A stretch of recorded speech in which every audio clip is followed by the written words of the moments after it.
لله حمدا كثيرا طيبا مباركا فيه كما يحب ربنا ويرضى. أشهد أن لا إله إلا الله وحده لا شريك له إقرارا به وتوحيدا، وأشهد أن محمدا عبده ورسوله صلوات الله وسلامه على نبينا وحبيبنا وقدوتنا المصطفى محمد بن عبد الله وعلى آله وصحبه ومن تبعهم بإحسان إلى يوم الدين. أما بعد، اللهم لا سهل إلا ما جعلته سهلا وأنت تجعل الحسن إذا شئت سهلا.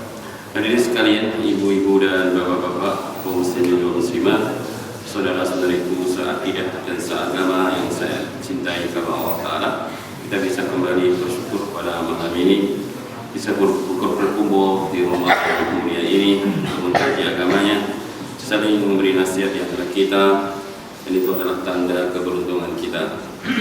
Ketika suatu kaum ditegakkan padanya amar ma'ruf nahi munkar, saling mengingatkan di atas kebaikan dan kesabaran, maka itu yang akan diselamatkan dari segala kebangkrutan di dunia dan kelak kebangkrutan di akhirat. Karena kita saling menasihati, hati ini terjaga, jiwa ini terjaga. Ketika sudah tidak ada lagi saling peduli satu dengan yang lainnya, yang mungkar dibiarkan mungkar, dan selanjutnya maka yang muncul adalah suatu kerugian dan kebangkrutan di dunia dan kebangkrutan kelak di akhirat.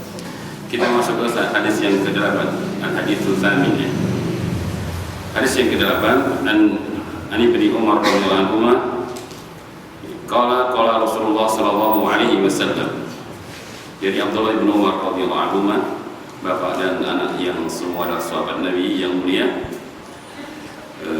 Abdullah bin Umar ini seorang pemuda di kalangan para sahabat yang disebut dengan para pemuda-pemuda yang hebat di masa beliau, di masa Nabi. Ada banyak pemuda di zaman Nabi, namanya Abdullah semua, Abdullah bin Abbas, seorang ulamanya sahabat. Masih muda tapi ulamanya para sahabat-sahabat yang lainnya. Abdullah bin Umar kenal dengan faqih juga, yang wara, suhud. Dan Abdullah bin Mas'ud, ya, seorang penafsir Al-Quran. Tidaklah Al-Quran turun kecuali beliau tahu artinya, maknanya, sebab turunnya dan lain-lainnya. Orangnya fakir, badannya kurus, sehingga pernah diejek oleh Abu Jahal, kakinya seperti kaki belibis karena sangatlah kecil. Ya, namun suatu saat ketika Rasulullah sedang bersama para sahabatnya, maka Nabi perintahkan Abdullah untuk memanjat kayu siwak. Ya. Kata Allah, ada angin yang cukup berhembus menikap jubahnya Abdullah sehingga kelihatan kecil betisnya beliau. Tanpa sengaja dan tanpa sadar, para sahabat pun tertawa melihat kecil betis beliau. Namun Rasulullah kemudian mengatakan, betisnya Abdullah bin Mas'ud ketika nanti ditimbang lebih berat daripada gunung Uhud. Ya, keutamaan beliau. Memang Allah tidak melihat pada fisik kita, Bapak Ibu, ya. Mau kecil, mau besar, mau kaya, mau fakir, itu bukan standar penilaian Allah, ya. Dan itu jangan dijadikan dalam sikap manusia dari keadaan seperti itu. Tapi yang jadi penilaian Allah adalah keimanan dan ketakwaan serta amal kita. Innallaha la yanzuru ila ajsamikum wala ila sawarikum walakin yanzuru ila qulubikum wa amalikum. Allah tidak melihat kepada jasad-jasad kalian. Sawar itu postur, bentuk, wajahnya cantik atau kurang, putih kulitnya atau hitam, pendek atau tinggi, kurus atau gemuk. Tidak dilihat oleh Allah. Walakin yanzuru ila qulubikum wa amalikum.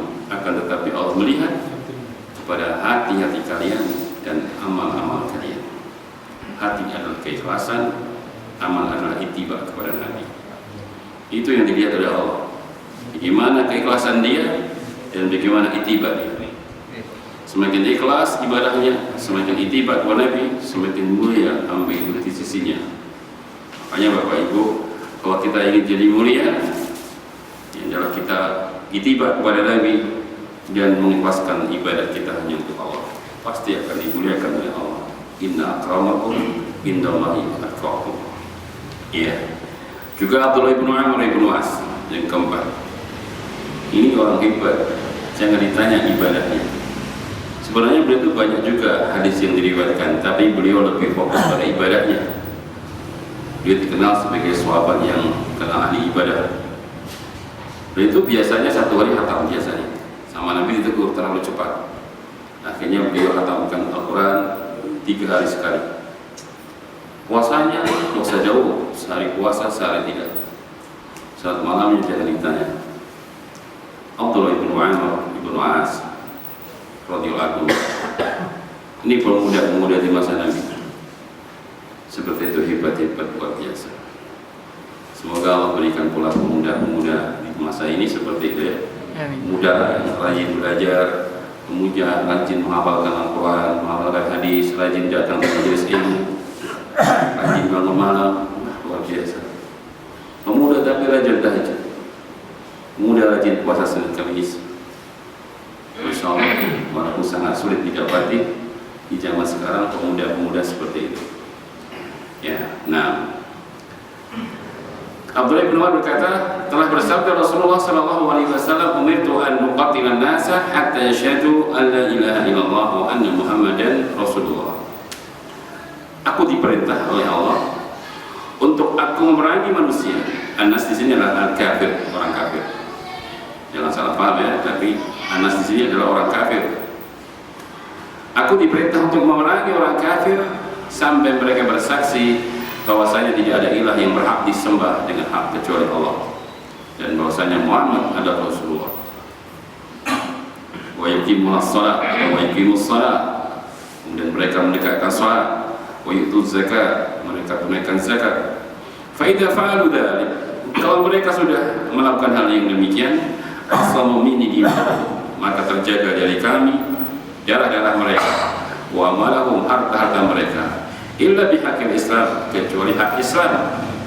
Wa hisabu Allah, itu hisabnya atas Allah. Hak Islam itu apa? Kalau dia membunuh ya dia dibunuh, qisas, hak Islam. Walaupun dia orang muslim, kalau dia bunuh orang ya dia dibunuh. Asalnya kan nggak boleh dibunuh, tidak boleh dihalalkan darahnya orang muslim itu. Tapi ketika dia membunuh, ada hak Islam di situ, maka dia diqisas. Hartanya asalnya nggak boleh diambil tanpa hak. Ketika dia mengambil harta orang lain dengan tanpa hak, harus diambil juga, kembalikan juga harta yang diambil tanpa hak. Asalnya kaum muslimin tidak boleh diambil hartanya kecuali dengan dalil. Makanya kalau nggak ada dalil jangan diambil. Jangan membuat rekayasa baru untuk mengambil kaum hartanya kaum muslimin dengan dalil-dalil yang diadakan. Bukan membuat dalil adanya zakat profesi, zakat bulanan, mana dalilnya? Apakah Allah pernah memerintahkan seperti itu? Nabi pernah mengajarkan tiap bulan harus diambil gajinya 2,5% dari hasil gajinya setiap bulan? Mana dalilnya? Ini namanya mengambil harta tanpa hak. Mana haknya? Harta kaum muslimin haram diambil kecuali dengan hak. Jadi kalau dia mengambil harta orang lain, diambil juga, dikembalikan. Kalau ada zakat dan dia punya kemampuan sudah nisab dan dia sudah memiliki harta yang sampai nisab berputar 1 tahun, diambil, itu haknya untuk diambil sebagaimana kewajiban. Tapi kalau nggak ada dalil, jangan diambil. Jangan cari-cari dalil untuk menghalalkan hartanya kaum muslimin dengan memakai dalil dari diambil setiap bulan. Kemana harta itu? Ke jamaah, kemana harinya? Kenapa begitu mudah kaum muslimin ditipu? Itu semua karena nggak belajar dengan baik. Kalau dia belajar dengan sungguh-sungguh, dia nggak mudah tertipu. Ya, dia nggak mudah tertipu. Karena Islam itu jelas, bersumber dengan kitabullah dan sunnah Nabi selesai. Kalau sesuatu yang ada dalilnya kita amalkan, kalau tidak usah. Ngapain capek-capek? Agama sudah sempurna. Semua yang diajarkan Nabi sudah sempurna. Nabi telah menunaikan amanah dengan sempurna. Faqad balagtu, sungguh aku telah menyampaikan. Allahumma syahad, ya Allah saksikan bahwa aku telah menyampaikan semua amanah yang Allah amanahkan kepada beliau, dari perintah-perintah dan dari larangan-larangan, semua telah dijelaskan secara detail. Tidak ada satupun yang ketinggalan, jadi kebaikan ataupun kejelekan, beliau sudah jelaskan semua kepada umat. Maka jangan nambah-nambah selain apa yang beliau sampaikan. Nah, itu namanya hak ya.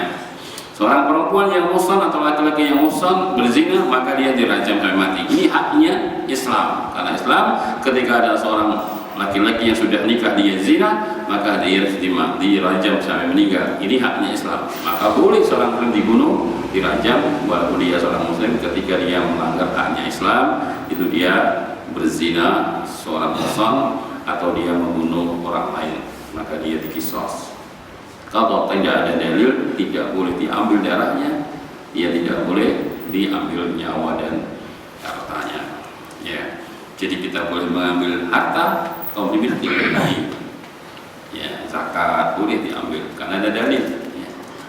Nah, kalau enggak tidak boleh. Hartanya kaum muslimin itu terjaga. Ya.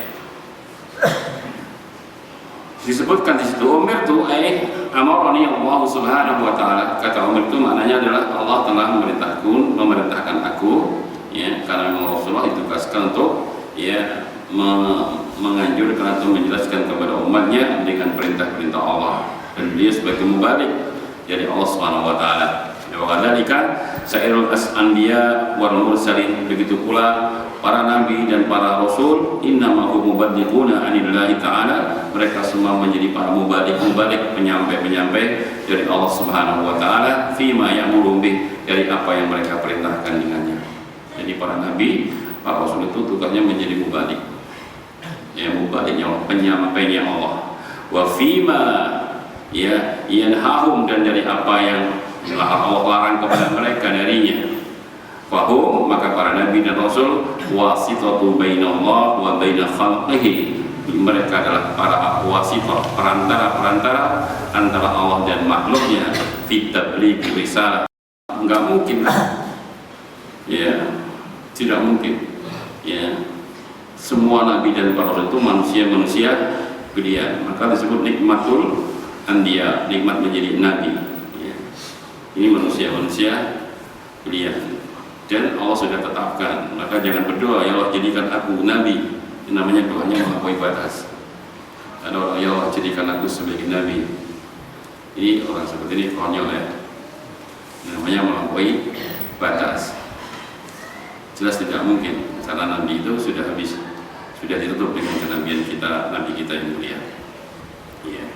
Kemudian kata uqatilan nas, yakni al-kufar, yaitu manusia yang diperangi adalah orang-orang kufar yang harbi, yang kufar yang diperangi, hatta yashhadu an la ilaha illallah wa anna muhammadar rasulullah, sampai mereka bersaksi bahwa tidak ada Rabb yang berhak disembah kecuali Allah dan Muhammad adalah Rasulullah, kemudian menegakkan salat dan menunaikan zakat. Hatta yadkhulu fi dinillah, sampai mereka masuk ke dalam dinul Islam, maksudnya annahu dinullah alladzi ikhtarahu li ibadihi, karena agama Islam agama yang telah Allah pilih kepada hamba-hambanya. Fala dina siwa, maka enggak ada agama selain Islam. Allah berfirman, inna dina indallahi al-Islam, sesungguhnya ad-dina indallah, agama yang ada di sisi Allah al-Islam. Nah, Allah juga berfirman, wa may yabtaghi ghairal islami dinan fala yuqbal minhu wa huwa fil akhirati minal khasirin. Barang siapa yang mencari selain Islam sebagai agama, maka sekali-kali tidak akan diterima darinya agama itu, dan dia di akhirat pasti menjadi orang yang paling merugi. Karena agama yang diyakini, yang diamalkan tidak diterima oleh Allah selain Islam. Fala dina ila Islam, maka tidak ada agama kecuali Islam. Alladzi ja'a bi ar-rusul, yang datang dibawa oleh para rasul sallallahu alaihim, ila an ba'atha Allah Muhammad sallallahu alaihi wasallam, sampai Allah mengutus Nabi kita yang mulia. Fasal Islamu yutlaku ala ma ja'a bihi alaihi salatu wassalam, maka jadilah Islam diitlakkan kepada apa yang datang dari Nabi sallallahu alaihi wasallam. Kalau ada orang dulu namanya agama tauhid, agama Ibrahim, agama nabi-nabi yang dahulu namanya agama tauhid. Wal Islamu lahu arkan, maka Islam memiliki rukun. Syahadatu alla ilaha illallah, rukunnya pertama adalah persaksian bahwasanya tidak ada Rabb yang berhak disembah dengan hak kecuali Allah. Persaksian pula Muhammad adalah Rasulullah. Dua ini persaksian disebut dengan syahadat, dan ini dua persaksian yang harus ditegakkan padanya konsekuensi untuk yang membenarkan dan mensahihkan, mengabsahkan perkataan itu dari perbuatan-perbuatannya, ucapan-ucapannya dan lainnya.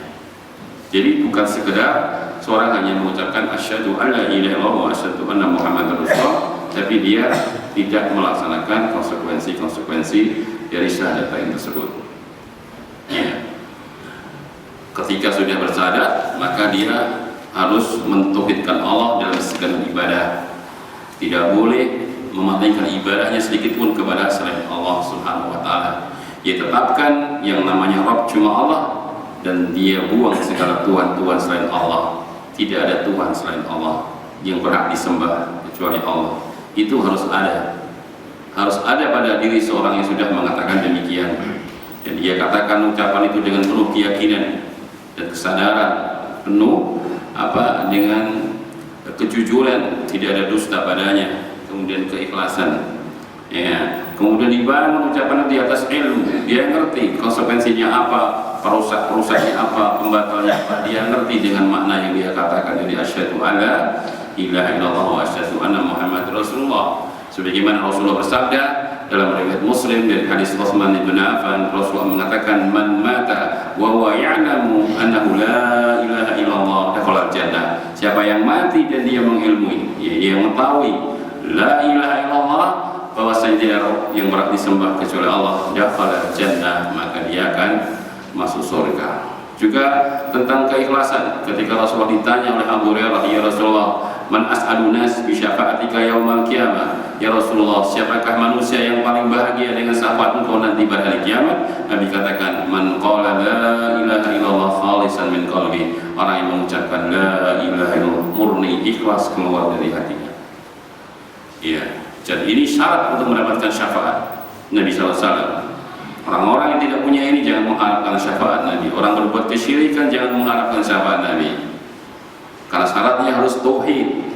Ya, sebagaimana dalam hadis riwayat Muslim, Rasulullah mengatakan bahwa kullu, ya Nabi, setiap Nabi yang memiliki dakwah mustajabah.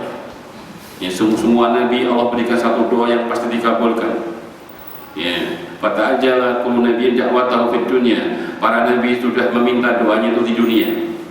Wa ini khabitu da'wati syafaati yaumal qiyamah li ummati yaumal qiyamah. Sementara aku, kata Nabi, doaku masih aku simpan untuk aku peruntukkan nanti kepada umatku pada hari kiamat. Ya, wa ya na'ilatan insyaallah, dan syafaat itu akan mereka dapatkan insyaallah, kata Nabi. Ya, jadi kita akan semua dapat syafaat Nabi. Kata Nabi, wa iya fa innahu fa hiya na'ilatan insyaallah, dan syafaat itu akan mereka dapatkan dari umatku semuanya insyaallah. Kalau sampai di sini saja kita bersyukur ya. Tapi ini masih ada kelanjutan hadisnya.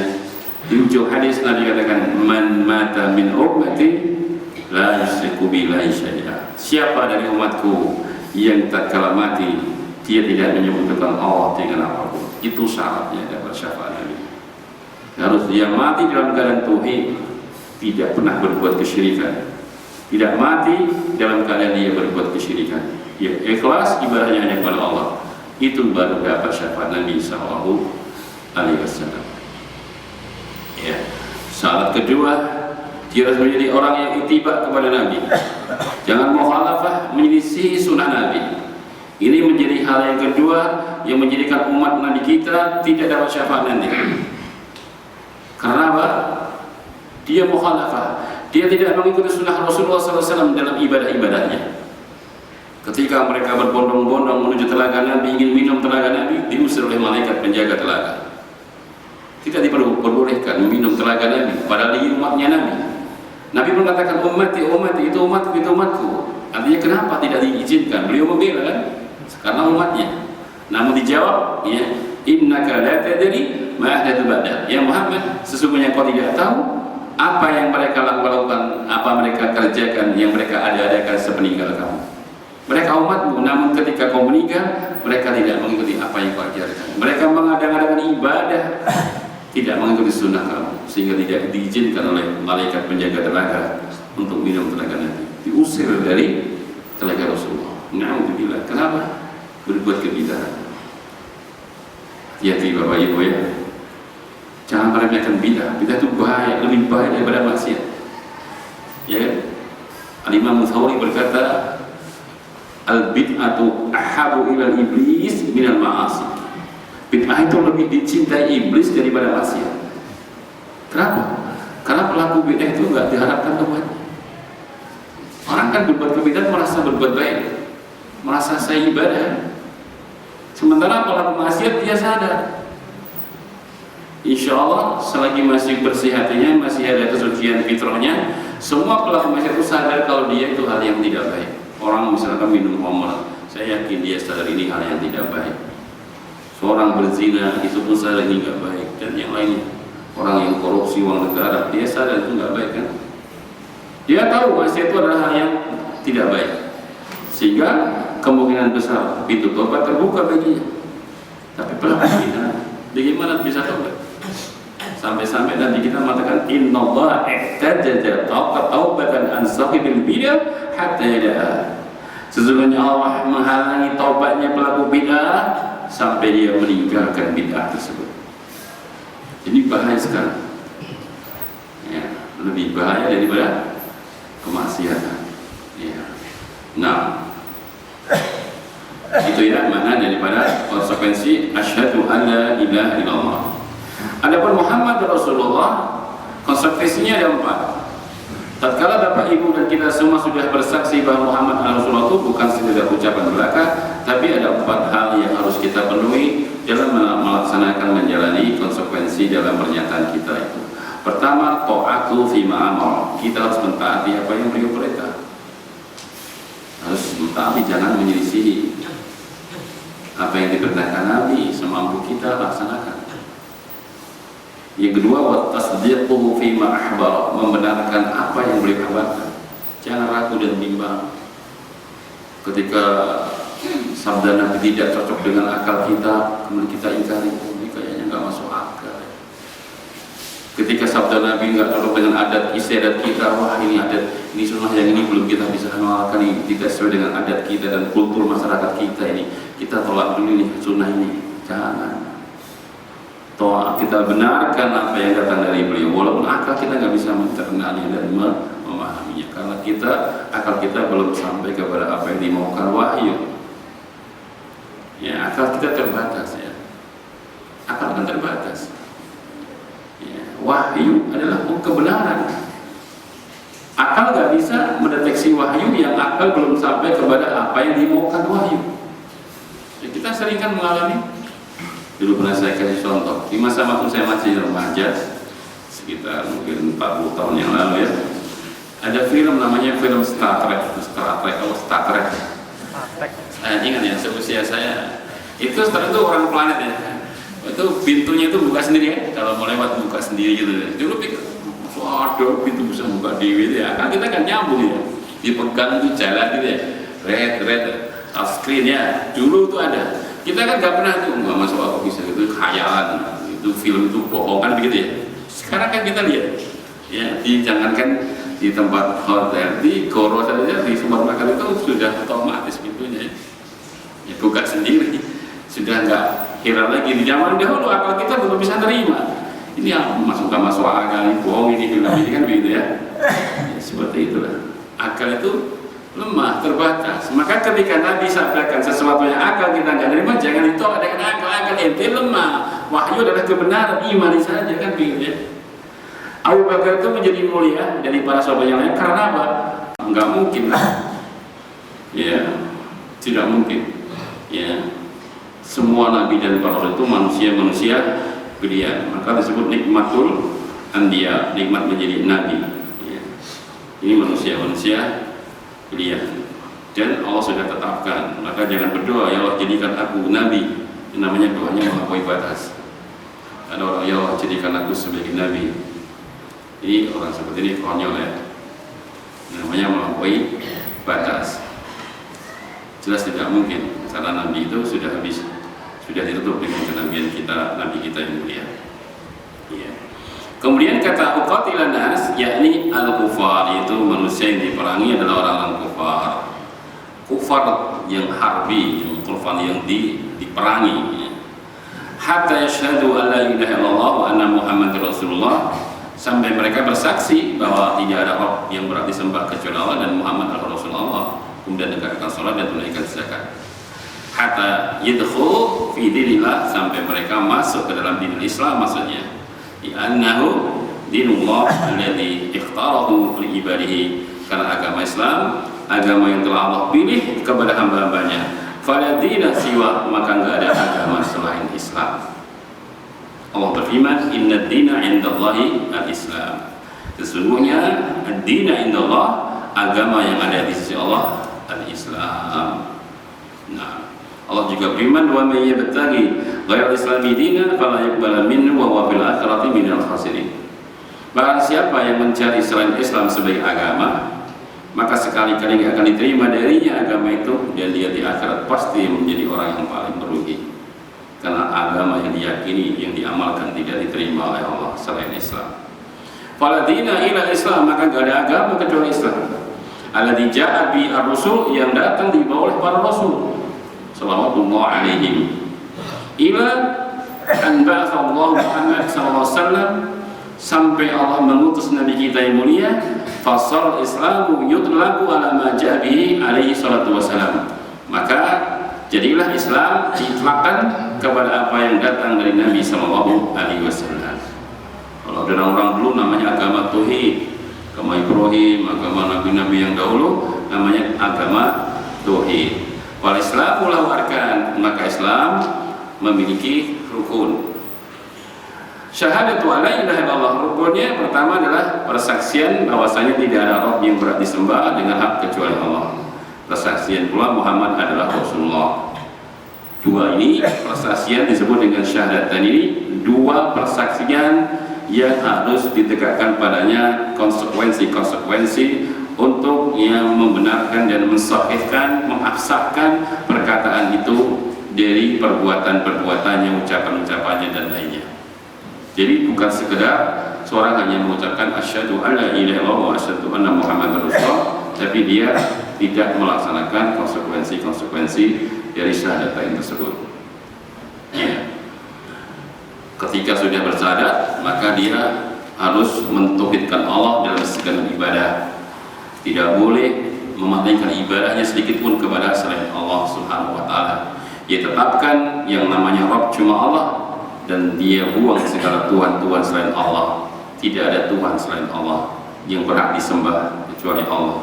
Itu harus ada pada diri seorang yang sudah mengatakan demikian, dan dia katakan ucapan itu dengan penuh keyakinan dan kesadaran penuh, dengan kejujuran, tidak ada dusta padanya, kemudian keikhlasan, ya. Kemudian dibangun ucapan di atas ilmu, dia ngerti konsekuensinya apa, perusak-perusaknya apa, pembatalnya apa, dia ngerti dengan makna yang dia katakan. Jadi asyhadu alla ilaha illallah wa asyhadu anna Muhammadar Rasulullah. Sebagaimana Rasulullah bersabda dalam riwayat Muslim dari hadis Utsman bin Affan, Rasulullah mengatakan, man mata wa huwa ya'lamu annahu la ilaha illallah dakhala jannah. Siapa yang mati dan dia mengilmui, dia mengetahui la ilaha illallah, bahwasanya tidak ada yang berhak disembah kecuali Allah, dakhala jannah, maka dia akan masuk surga. Juga tentang keikhlasan, ketika Rasulullah ditanya oleh Abu Hurairah, ya Rasulullah, man as'adun nas bi syafa'atika yaumal qiyamah, ya Rasulullah, siapakah manusia yang paling bahagia dengan syafaat engkau nanti pada hari kiamat? Nabi katakan, man qala la ilaha illallah khalisan min qalbi, orang yang mengucapkan la ilaha illallah murni, ikhlas keluar dari hatinya. Iya, dan ini syarat untuk mendapatkan syafaat Nabi SAW. Orang-orang yang tidak punya ini jangan mengharapkan syafaat Nabi. Orang berbuat kesyirikan jangan mengharapkan syafaat Nabi, karena syaratnya harus tauhid. Ya, sebagaimana dalam hadis riwayat Muslim, Rasulullah mengatakan bahwa kullu, ya Nabi, setiap Nabi yang memiliki dakwah mustajabah. Ya, semua Nabi Allah berikan satu doa yang pasti dikabulkan. Ya, fata'ajjala kullu nabiyyin da'watahu fid dunya. Para nabi sudah meminta doanya itu di dunia. Wa ini khabitu da'wati syafaati yaumal qiyamah li ummati yaumal qiyamah. Sementara aku, kata Nabi, doaku masih aku simpan untuk aku peruntukkan nanti kepada umatku pada hari kiamat. Ya, wa ya nailatan insyaallah, dan syafaat itu akan mereka dapatkan insyaallah, kata Nabi. Ya, jadi kita akan semua dapat syafaat Nabi. Kata Nabi wa innahu fa hiya na'ilatun insyaallah, dan syafaat itu akan mereka dapatkan dari umatku semuanya insyaallah. Kalau sampai di sini saja kita bersyukur ya. Tapi ini masih ada kelanjutan hadisnya. Di ujung hadis Nabi katakan man mata min ummati la yusyriku billahi syai'a. Siapa dari umatku yang tatkala mati dia tidak menyekutukan Allah dengan apapun, itu syaratnya dapat syafaat Nabi. Harus dia mati dalam keadaan tauhid, tidak pernah berbuat kesyirikan, tidak mati dalam keadaan dia berbuat kesyirikan, dia ikhlas ibadahnya hanya kepada Allah, itu baru dapat syafaat Nabi sallallahu alaihi wasallam. Ya. Syarat kedua, dia harus menjadi orang yang ittiba kepada Nabi, jangan mukhalafah, menyelisihi sunnah Nabi. Ini menjadi hal yang kedua yang menjadikan umat Nabi kita tidak dapat syafaat nanti. Karena apa? Dia mukhalafah, dia tidak mengikuti sunnah Rasulullah SAW dalam ibadah-ibadahnya. Ketika mereka berbondong-bondong menuju telaga Nabi, ingin minum telaga Nabi, diusir oleh malaikat penjaga telaga. Tidak diperbolehkan meminum telaga Nabi, padahal di umatnya Nabi. Nabi mengatakan ummati, ummati, itu umatku, itu umatku. Artinya kenapa tidak diizinkan? Beliau membela kan? Karena umatnya. Namun dijawab, ya, innaka la tadri ma ahdatsu ba'da. Ya Muhammad, sesungguhnya kau tidak tahu apa yang mereka lakukan, apa mereka kerjakan, yang mereka adakan sepeninggal kamu. Mereka umatmu, namun ketika kau meninggal, mereka tidak mengikuti apa yang kau ajarkan. Mereka mengadakan ibadah, tidak mengikuti sunnah kamu, sehingga tidak diizinkan oleh malaikat penjaga telaga untuk minum telaga Nabi. Diusir dari telaga Rasulullah. Na'udzubillah. Kenapa? Berbuat kebidahan. Hati-hati Bapak Ibu ya. Jangan meremehkan bidah. Bidah itu bahaya, lebih bahaya daripada maksiat. Ya kan? Al-Imam Thawri berkata, al-bid'atu ahabu ilal iblis minal ma'asi. Bid'ah itu lebih dicintai iblis daripada maksiat. Kenapa? Karena pelaku bid'ah itu enggak diharapkan tobatnya. Orang kan berbuat kebidahan merasa berbuat baik, merasa saya ibadah. Sementara pelaku maksiat dia sadar, insya Allah selagi masih bersih hatinya, masih ada kesucian fitrahnya, semua pelaku maksiat itu sadar kalau dia itu hal yang tidak baik. Orang misalkan minum khamr, saya yakin dia sadar ini hal yang tidak baik. Seorang berzina itu pun sadar ini tidak baik, dan yang lainnya. Orang yang korupsi uang negara, dia sadar itu tidak baik kan? Dia tahu maksiat itu adalah hal yang tidak baik, sehingga kemungkinan besar pintu tobat terbuka baginya. Tapi pelaku kita, bagaimana bisa tobat? Sampai-sampai nanti kita mengatakan innallaha ihtajaja taubatan an sahibil bidah hatta yada'a. Sesungguhnya Allah menghalangi taubatnya pelaku bid'ah sampai dia meninggalkan bid'ah tersebut. Ini bahaya sekali. Ya, lebih bahaya daripada kemaksiatan. Ya. Nah, itu ya mana daripada konsekuensi asyhadu an la ilaha illallah.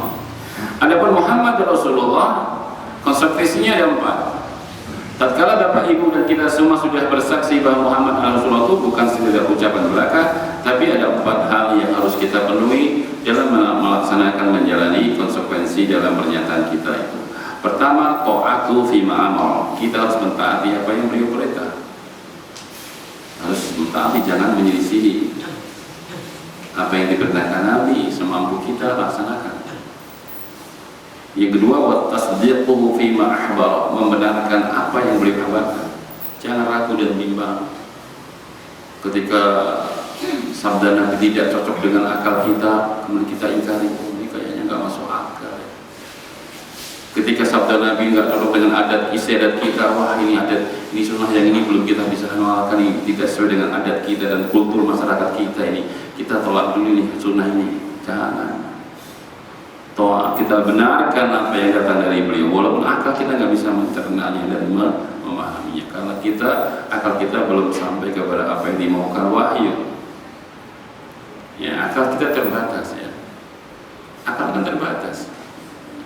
Ya, wahyu adalah kebenaran. Akal nggak bisa mendeteksi wahyu yang akal belum sampai kepada apa yang dimaukan wahyu. Ya, kita sering kan mengalami Dulu pernah saya kasih contoh, di masa waktu saya masih remaja, sekitar mungkin 40 tahun yang lalu ya, ada film namanya film Star Trek. Saya ingat ya, seusia saya itu Star itu orang planet ya, itu pintunya itu buka sendiri ya, kalau mau lewat buka sendiri gitu. Dulu pikir, waduh pintu bisa buka dewi ya, kan kita kan nyambung ya, dipegang itu jalan gitu ya, red touch screen ya, dulu itu ada. Kita kan nggak pernah tuh nggak masuk apa bisa gitu, khayalan itu film itu bohong kan begitu ya.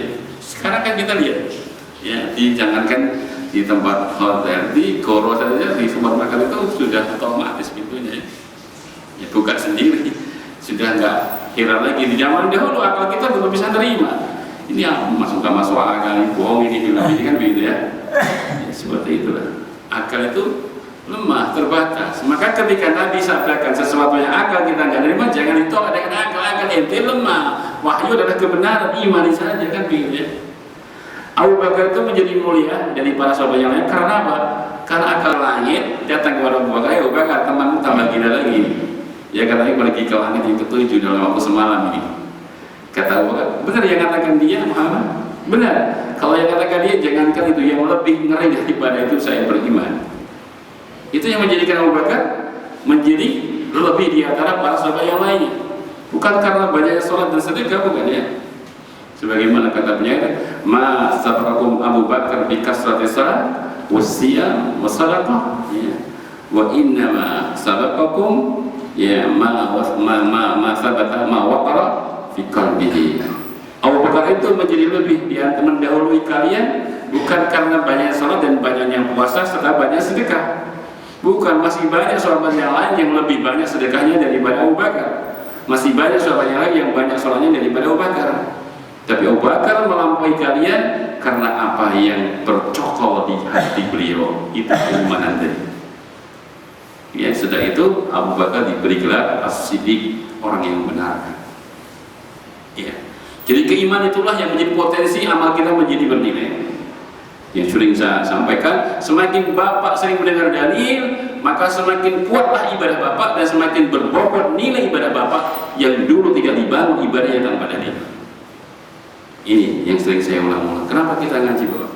Untuk itu, supaya kita cari hujah, kita cari argumen agar amal kita semua dibangun di atas dalil.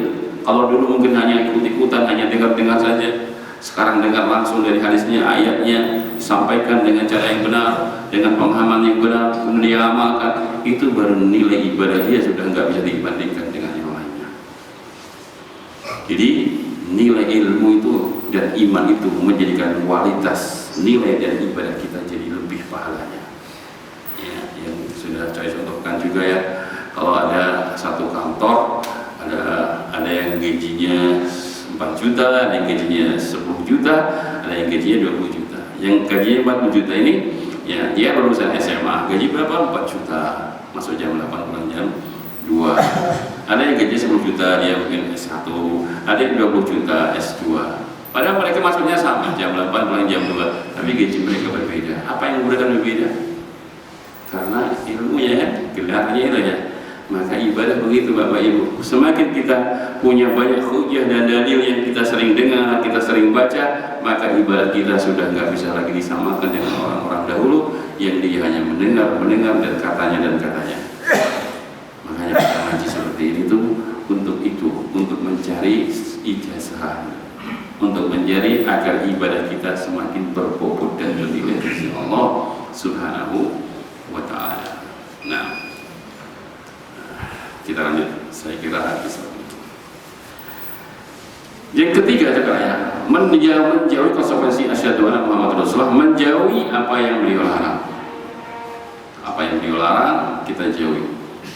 Yang ketiga, yang keempat, wa ma yubadullah illa bima syara', dan tidaklah kita beribadah kepada Allah kecuali apa yang beliau contohkan atau syariatkan. Jangan mengambil jalan yang diajarkan selain dari Nabi. Di jalan beribadah kepada Allah Subhanahu wa Ta'ala. Kalau dalam masalah dunia, silahkan. Ini si Nabi tidak apa-apa. Sebab Nabi diutus bukan untuk dunia, tapi untuk akhirat. Ya. Kalau agama harus kembali kepada beliau. Tapi kalau mau dunia silahkan. Beda dengan Nabi nggak apa-apa dan tidak dosa. Pernah Nabi datang ke Madinah. para sahabat sedang sentek kurma, membonsai kurma, setek mengawinkan kurma satu dengan kurma yang lain, kurma sukari dengan kurma langgar, kurma sukari dengan kurma rutop kurma yang baik itu supaya hasilnya bagus. Nah, Nabi datang mengarahkan kau ginikan, kau gitukan, kau ginikan, kau gitukan. Ya namanya Nabi ya ditaati sama sahabat kan, diikuti apa yang disarankan Nabi untuk nyetek kurma tadi. Setelah itu ditunggu, ternyata ya Rasulullah hasilnya jelek ya. Kurma fasad ya Rasulullah, hasil yang jenengan ajarkan kepada kami kemarin itu hasilnya tidak baik, hasil seteknya. Apa kata Nabi? Antum a'lamu bi umuri dunyakum, kalian itu lebih alim, lebih pintar tentang urusan dunia kalian. Nabi nggak tahu tentang dunia, ya itu urusan dunia, kamu lebih tahu ya, kamu pakai cara kamu saja. Cara saya tadi kurang bagus, maka kau setek dengan cara yang kau ketahui. Kamu lebih beralim, lebih berilmu tentang dunia daripada saya. Nah di sini dalil boleh kita belajar ilmu dunia, nggak dilarang. Untuk cari dunia nggak apa-apa. Yang tercela itu belajar agama, cari dunia itu yang tercela. Kalau belajar agama, belajar dunia, mau cari dunia nggak apa-apa, itu dapat pahala insya Allah. Saya ingin S2, S3 biar tinggi gaji, silakan, itu kan dunia, mau. Yang tercela itu jangan belajar agama, mau cari dunia, ini yang hina.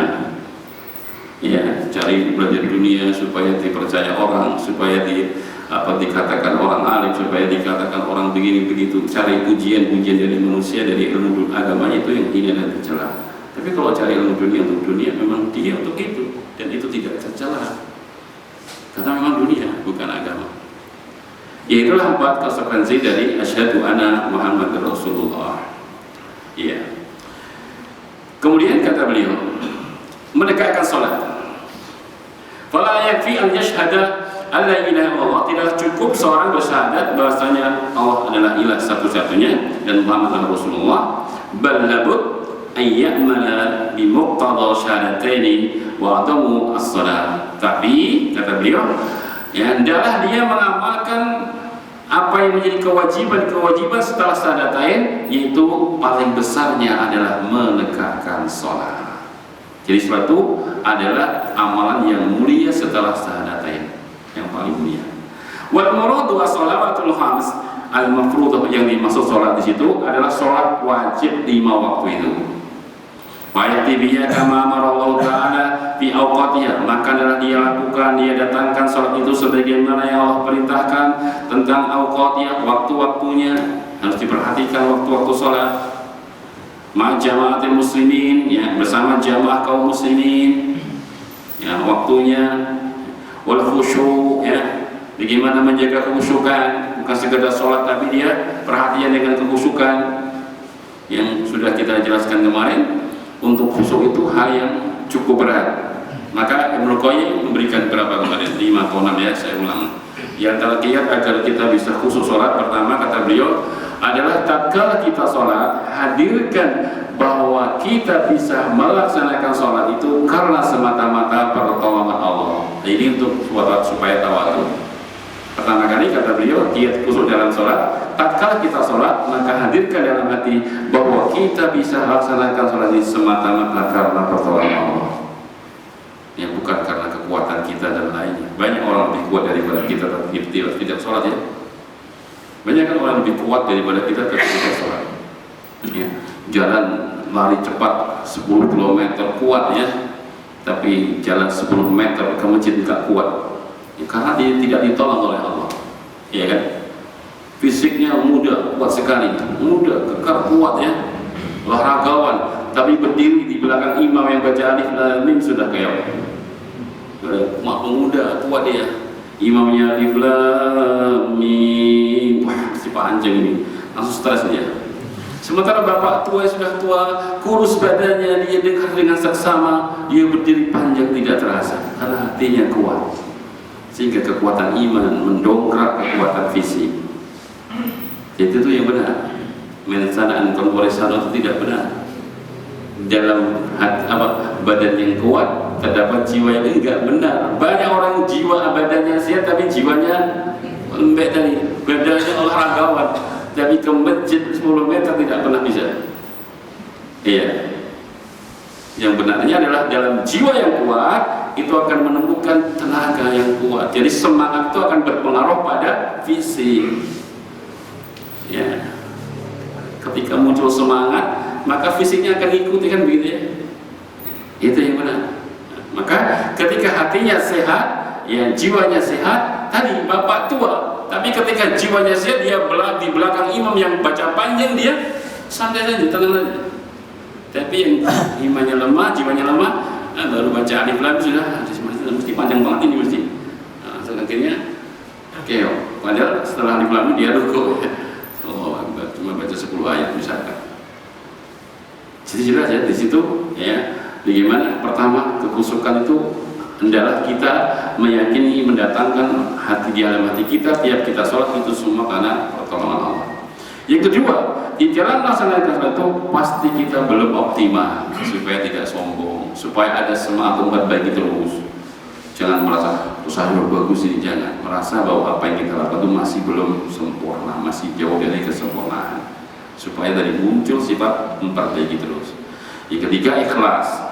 Ya, bahwa kita ini sholat karena Allah Subhanahu Wa Taala. Sholati wa nusuki wa mahyaya wa mamati lillahi rabbil alamin. Sungguhnya sholatku, penyembelihanku, hidup serta matiku hanya untuk Allah semesta alam. Yang keempat, al-ittiba. Sholat kita harus mengikuti apa yang diajarkan Nabi. Bagaimana rukuk yang benar, sujud yang benar, takbiratul ihram yang benar, ya, dan lain-lainnya yang diajarkan Nabi kita ikuti.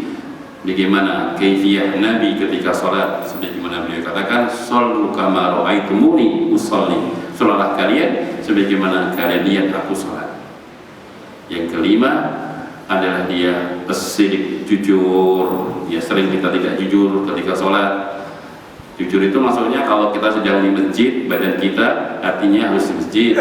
Kadang-kadang hati di masjid sholat jamaah, tapi ya, pikiran terbang kemana-mana.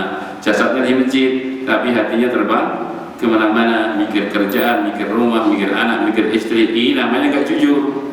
Kalau jujur, dia sekarang jasadnya di masjid, maka hatinya juga harus dihadirkan ke masjid. Jangan hatinya kemana-mana, pikirannya kemana-mana. Itulah yang kelima adalah syirik, jujur. Kalau kita sholat itu jujur, bahwa kita jasad kita di masjid menghadap Allah, beribadah kepadanya, maka adalah hati kita juga kita hadirkan di masjid dan menghadap Allah Subhanahu Wa Taala. Kalau mau terbang, tarik kembali, jangan dilanjutkan. Kadang-kadang gelincir kemana, langsung tarik kembali untuk kembali khusyuk lagi. Jangan dilanjutkan terbangnya pikiran dan hati kita kepada selain sholat. Kemudian yang terakhir, ya, diantaranya adalah muraqabah. Ya, dia harus merasa diawasi terus oleh Allah Subhanahu Wa Taala, merasa diawasi, muraqabah, bahwa saya berdiri ini diawasi oleh Allah Subhanahu Wa Taala. Itulah yang akan sangat membantu orang bisa khusyuk ketika dia menghadirkan muraqabah tiap kali dia sholat, bahwa dia merasa dilihat oleh Allah Subhanahu Wa Taala. Ya, itulah 6 kiat agar bisa membantu seorang bisa khusyuk dalam sholat. Insya Allah kalau itu kita tidak rukun, ya, tidak wajib. Kalau wajib susah banget. Kenapa tidak wajib? Karena Rasulullah pernah juga tidak khusyuk dan dia tidak mengulang. Tidak mengulang berarti tidak rukun dan tidak wajib. Ya. Pertama, Rasulullah pernah suatu saat sholat terganggu dengan pakaiannya. Dia kan dikasih Abu Jaham pakaian, jam itu penjahit itu ingin hadiah Nabi pakaiannya bagus, berwarna-warni bajunya, Nabi pakai. Begitu Nabi sholat, Nabi terganggu dengan gambar-gambar yang ada di bajunya. Setelah selesai beliau lepas, kembali ke Abu Jaham. Gara-gara baju ini tadi saya terganggu sholat saya. Beliau kan nggak khusyuk, terganggu ya, tapi beliau nggak mengulang. Berarti tidak sampai hukumnya rukun atau wajib. Ya. Yang kedua, beliau pernah sholat. Ya, sebelum sholat beliau utus salah seorang sahabat untuk ya pergi ke negeri kafir atau memata-matai lawan gitu ya. Tapi sampai malam belum pulang, bahkan sampai subuh belum pulang. Sehingga beliau setelah subuh sambil melihat ke arah bukit, setelah melihat sahabatnya tadi kok belum pulang-pulang. Ya, dia terganggu kan pikirannya. Ya. Nah, itu juga beliau tidak khusyuk dan beliau tidak mengulang. Alhamdulillah ya, tidak wajib. Kalau kita wajib, mesti kita mengulang terus sholatnya. Ya. Nah, kita ulang terus berapa kita kalau sholat 5 menit terbangnya 4,5. Baru Allahu Akbar khusyuk, Allahu Akbar, sudah imam baca surat dan sudah kacau kemana-mana. Ya. Nah, sering melayang kemana-mana. Ya, maka tadi tidak wajib dan tidak. Tapi oleh sangat dianjurkan, sebab khusyuk itu ruhnya sholat. Ya, ruhnya sholat. Ya, artinya kita tidak akan bisa menikmati indahnya tanpa khusyuk. Nah, kalau kita bisa khusyuk itu akan menjadi nikmat sholat itu. Ya, Nabi katakan apa? Wa qurratu aini fi shalah, wa ju'ilat qurratu aini fi shalah. Nabi katakan dijadikan hatiku sejuk dan indah dan senang ketika aku sedang sholat. Jadi Nabi itu ketika sholat merasakan kenikmatan. Ya. Nah, kalau kita kan kadang-kadang begitu sholat kadang berat, ya. Baru semangat di rakaat keempat, cuma habis ini. Ya, nah, kadang-kadang begitu ya. Kalau Nabi wajulat qurratu aini fi shalah, dijadikan hatiku sejuk, senang, indah tatkala aku sholat. Nah, kita bisa begitu bagaimana? Supaya kalau kita sholat itu begitu rasanya, hatinya mendapatkan kesejukan. Itu yang sulit. Yang ini adalah kita cari. Ya, supaya bisa merasakan kesejukan ketika sholat. Dan itu bisa menjadi refreshing yang sangat mulia di antara refreshing yang ada. Ya, pernah ketika sedikit lagi ya, di peristiwa perang perang Khandaq, perang Parit itu ya. Bayangkan Rasulullah dan para sahabatnya belum lama kegagalan di perang Uhud kan? Kegagalan di perang Uhud ya. Ya, belum lama tiba-tiba dengar masuk dari mata-mata kaum muslimin bahwa pasukan musyrikin berkoalisi mau menyerang Madinah. Begitu langsung masuk kumpulkan para sahabat itu. Akhirnya sama Farisi punya ide bikin parit saja Rasulullah, bikin parit itu. Bayangkan bikin parit dalam kondisi puasa waktu Ramadan. Tanah di Madinah yang pernah ke Madinah Pak ya, beda dengan tanah Wonogiri. Blus di sana Madinah tanahnya begitu, menggali parit dalam kondisi puasa. Tentu hal yang sangat meletihkan ya. Dan wajar sahabat mengalami keletihan dan kadang seolah-olah Nabi melihat sudah mulai loyo-loyo gitu ya. Maka ya Bilal, arihna bis shalah, wahai Bilal, ya arihna istirahatkan kami dengan sholat. Ayo adzan. Ya waktu sholat adzanlah Bilal. Begitu Bilal adzan selesai, kemudian Rasulullah sholat dengan para sahabat. Setelah sholat selesai, Rasulullah SAW dapat wahyu ketika itu bahwasanya ada berita dari Allah bahwa kita akan menang di perang Khandaq. Masya Allah ya, langsung begitu tegar para sahabat kembali. Nah itulah arina tadi pada lafaz iya Bilal arina bis shalah, istirahatkan kami dengan sholat. Jadi sholat itu menjadi istirahat dari kepenatan dunia. Mestinya begitu Pak ya. Jadi dengan kerja dari pagi terus zuhur masuk, udah kali itu sholat itu istirahat, betul-betul fokus khusyuk itu istirahat dari kecapean selama kita kerja tadi. Insya Allah. Tapi kalau tidak khusyuk malah tambah kesel, ya kan? Iya kan? Tapi kalau dengan khusyuk salat duhur itu untuk istirahat dengan khusyuk insya Allah satu tadi jam 8 sampai jam 11 dengan kerja tadi bisa lebur hancur kelelahan kita, keletihan kita dengan kita khusyuk dalam salat. Itulah istirahatnya kata Nabi, arihna di salat, istirahatkan kami dengan salat dari kepenatan dunia ini. Nah, jalan kita berupaya bagaimana agar salat kita bisa seperti itu, menjadi penyejuk jiwa dan untuk mengistirahatkan dari kepenatan dunia. Untuk malam ini kita akhiri dulu Bapak Ibu yang saya muliakan.